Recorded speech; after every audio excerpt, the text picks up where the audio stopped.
Même si aucun cas de Covid-19 n'a encore été signalé dans les établissements correctionnels du pays, on craint que ce ne soit qu'une question de temps avant que cela se produise. Le mémo qu'a publié le juge en chef Tanko Mohamed vise à prévenir toute épidémie de Covid-19 dans les prisons du pays, ainsi qu'à s'assurer que s'il y en avait une, celle-ci serait contenue. Les prisons nigérianes connaissent une forte surpopulation et nombre d'entre elles sont en mauvais état.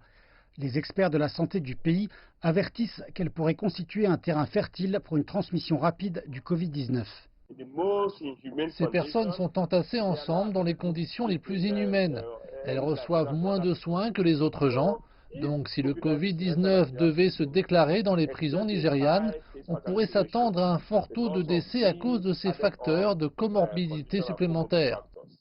Les chiffres officiels font état de 76 127 détenus dans les prisons du pays, parmi lesquels 52 226 attendent d'être jugés. Le juge en chef souhaite que les responsables de la justice dans divers États réduisent le nombre en prison de ceux qui attendent leur procès, de ceux en phase terminale de maladie, des personnes âgées et des délinquants présentant de faibles risques. Mais des experts légaux avertissent que ceci ne suffira pas.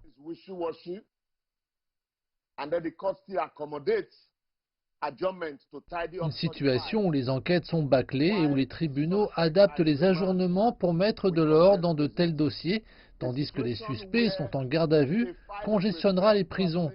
Une situation où un dossier est référé pour avis au bureau du ministre de la Justice et où cet avis du ministre de la Justice prend une éternité à être délivré, tandis que la personne est en détention provisoire, congestionnera les prisons.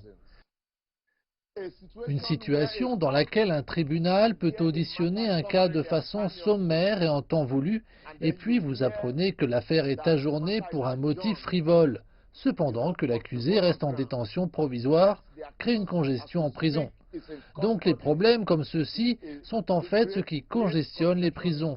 Et donc, jusqu'à ce que nous mettions en place des structures pour résoudre ces problèmes, le mémo du juge en chef du Nigeria équivaut à un coup d'épée dans l'eau.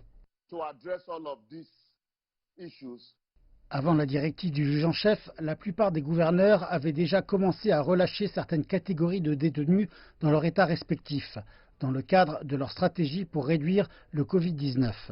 La directive du juge en chef pourrait avoir pour effet la libération de davantage de détenus dans les prochains jours. Cependant, le Nigeria a toujours besoin de solutions à long terme pour résoudre le problème de la surpopulation en milieu carcéral.